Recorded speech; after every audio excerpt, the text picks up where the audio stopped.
Well, good afternoon. Thank you for joining me. I'm Sarah Perkins with Lawyers Title, and Amber is off this week. She's on fall break with her kids, so she can't be joining us, but that's all right. She'll be here next week. Wanted to spend a little bit of time talking about what's happened in, Greater Phoenix real estate this week. Couple of things before I dive in, I thought was really interesting. It just came out, and of course, I'll go deeper into this later.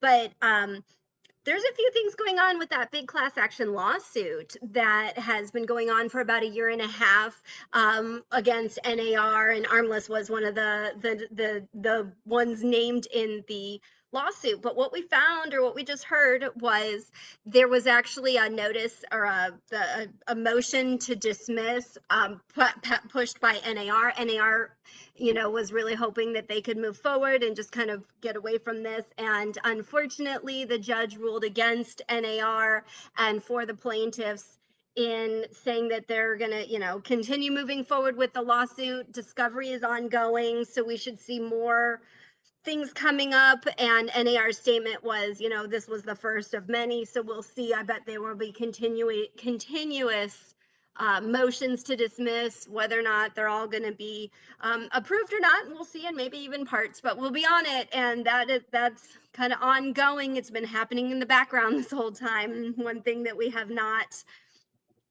talked about a lot, because it's not been our focus, is that big class action lawsuit, but it is looming, and there are things that we do need to be mindful of on what's going to happen down the road. Now, of course, nobody has a crystal ball, but I know I have some of my own thoughts and projections on it, which definitely will spend some more time kind of digging in and molding that together. A couple of things going on in Greater Phoenix real estate. We know that the inventory is tight. One thing that's really interesting is, I don't want to feel like a broken record saying, hey, tight inventory over and over and over again. However, we know it's got tight inventory. Some of the things that we haven't been really that aware of is we actually had an 11% increase in that inventory, but it was absorbed so quickly that we really didn't see the consistency of, that means the rise in inventory, it's just getting absorbed, but it's great for our buyers. We definitely need to have some more options for them, because the thing is our buyer demand is continuing to increase. So some of the things to be mindful of just where we're looking at tight inventory, we're watching the numbers right now. There's not a lot of people saying that the election's going to have a big impact on housing. More so it's about the policy, and so that's going to be, we'll see what happens later on when we see what policy happens in regards to the election and whatnot, or who's elected, I guess. Some of the things, we had some big news, and I think this is really interesting, is national, when we seasonally adjust at an annualized rate. I mean, nationwide, we are expected to have 6 million sales this year, which is a significant uptick. In 2018, we had about 5.5 million. In 2019, we had about 5.35 million. So they were saying, okay, maybe we'll have a 5.5 million this year. Then when the pandemic struck, everybody kind of was like, oh gosh, are we even going to get to 5? No, we're going to be looking as close to 6 million. We have not had a year with this many sales in a very long time. 2006 is the last time we touched a year with this many sales. And the thing is demand continues to increase. So, the projections may change for 2021. We'll see what happens with that, because people are saying, maybe 5.5 million transactions in 2021.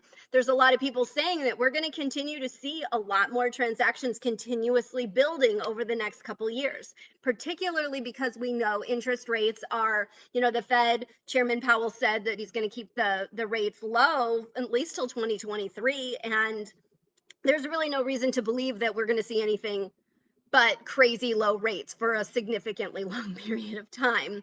We also know new builds have been just booming, and thank God for new builds, because quite frankly, we need more inventory, and that's how we get it.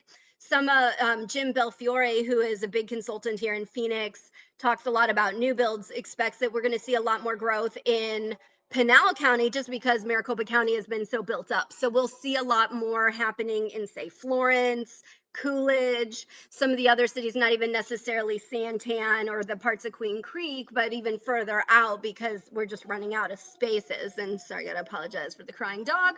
Some of the other things that I think is really interesting that happened is the home purchase. So Fannie Mae does a home purchase sentiment index, and it measures by both buyer and for sellers. And what I think is really interesting with this is for buyers, it's completely recovered. It's above pre-pandemic levels. For sellers, it has not quite hit pre-pandemic levels. And that is very indicative of what we're seeing in the market. We don't have a lot of sellers, but we got a lot of buyers. And so as more and more sellers continue to get more comfortable with getting their house on the market, I do expect that we'll see some more sellers come on and say, hey, you know what? Prices have appreciated 16% in Phoenix, and my house is worth a whole lot more than it was 2 years ago when I paid for it. And a lot of people are realizing, when their house is worth so much, and as more and more people get there, we will see an inventory rise. Quite frankly, we need that very, very much because that inventory rising up will give those buyers more options. And quite frankly, our buyers need a lot of options because they're fighting each other pretty hard for these listings. We know that year over year we've got crazy low inventory. We're going to just keep doing our best. Hopefully, people, keep those conversations out there. Some other interesting real estate news. We know Realtor.com and Rocket Mortgage announced a advertising partnership. Facebook is working on its own version of, like, remember Google Glass, and they're talking about, that's going to be over 5 years out, but they're working on it with major implications within real estate. If people are wearing these glasses and can look through properties, and we can have listing information, all kinds of stuff going right through their glasses into providing them information. Right now there are researchers out in Seattle and San Francisco, and they are inside buildings and outside building collecting data the way you see like the Google cars when they're driving around to get all of the mapping information. Some of the things that we also see is, when you're looking at mortgages and forbearance, that has continued to drop over the last 16 weeks. We are now under 7% of loans, roughly 3.4% of mortgages are enrolled in forbearance right now. And so what I think is interesting when you look at the forbearance programs that are available, there's a lot of conversation. And the thing is a lot of people don't know what their options are. They don't know that they have options. They don't know that they have different programs that they can get out of. I heard of, there was a family that got a forbearance letter, a bill in the mail, and freaked out and sold their house because they owed $8,000. Now, we don't want people to run and sell their house because they sell because they have an $8,000 bill, because there are all these different programs. So really encourage everybody to have some conversation about what's going on with forbearances, because there's so much misinformation, and we don't want people running out and selling their houses if they don't want to sell because they have other options that they can utilize to stay in the property. I am actually working on putting together a good list of options, and some of them are, hey, you can borrow against your 401k. There's two ways that you can do it. You can actually borrow and pay back, or you can just withdraw. And part of the CARES Act is actually providing some coverage and benefit that if you pull some money out of your 401k, you don't have to pay the penalties. And hey, if you get that, you can pay it back, or you do your lump sum, whatever works. But if it can keep people in their houses, that's definitely what we want.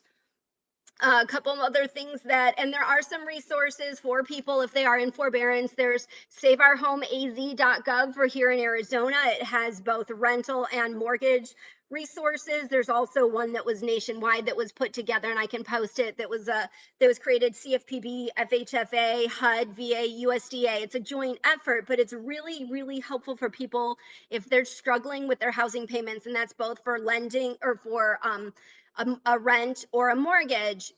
There are options because we want to keep people in their houses. Because the bottom line, the most important thing for anything is you want to keep people in their houses, because the worst thing for real estate and for the housing market is empty houses. Remember, remember 2008, 9, 10. I don't need to remind you guys. But when that happened, people were not staying in their houses. So we're doing everything we can to find ways to keep people to stay in their houses. And there's a lot of really good programs, but I think people are not asking the questions. Please remind people that they have options. Some other information on what's going on in the economy. Kind of thought this was interesting. College enrollment is down 2.5% year over year. Typically, college enrollment we will see have a drop. But what's interesting is community colleges tend to increase enrollment during market, tight economic downturns, and community college enrollment is down 7.5%, and that's really unfortunate. Personal savings rates have increased 24%. Deposits, bank deposits have gone from have increased $2 trillion in 6 months. That's a lot. That's a lot, because people aren't spending on money on the entertainment side as they were used to, and we just talked about they're not paying for college as much either. um, Elliot Pollock, he was talking about he expects that all industries in Greater Phoenix to be fully recovered by the end of 2022, which definitely would be great. We want to have as much recovery as possible, because there's definitely some things that we're looking at that we just hope get better soon. One thing that I thought was really cool too is the nationally new business applications dropped mid-March to mid-April from about 27,000 a week of those applications to 18,000 a week. Now, but then had a huge spike by early June. They were up 40,000 applications a week, and the average is about 22,500 applications for businesses. And then now, since we hit that peak in July, we're still hanging out about 20% above normal. So this economy is really driving a lot of entrepreneurship. So I got to say, kudos. We're in an industry full of entrepreneurs, and so we really like to encourage entrepreneurship. All in all, we had a strong week in real estate. There's a lot of different things happening that are very positive. We're seeing a lot of movement. All of our, cycles are just out the window right now, of course. Um, but we're still watching them, and hopefully we'll see, get some sense of normalcy, and we'll just keep watching what happens next. I appreciate you spending some time here with me today, and let me know if you have any questions on the market or in specific elements or sectors within real estate. Thanks so much. Bye bye.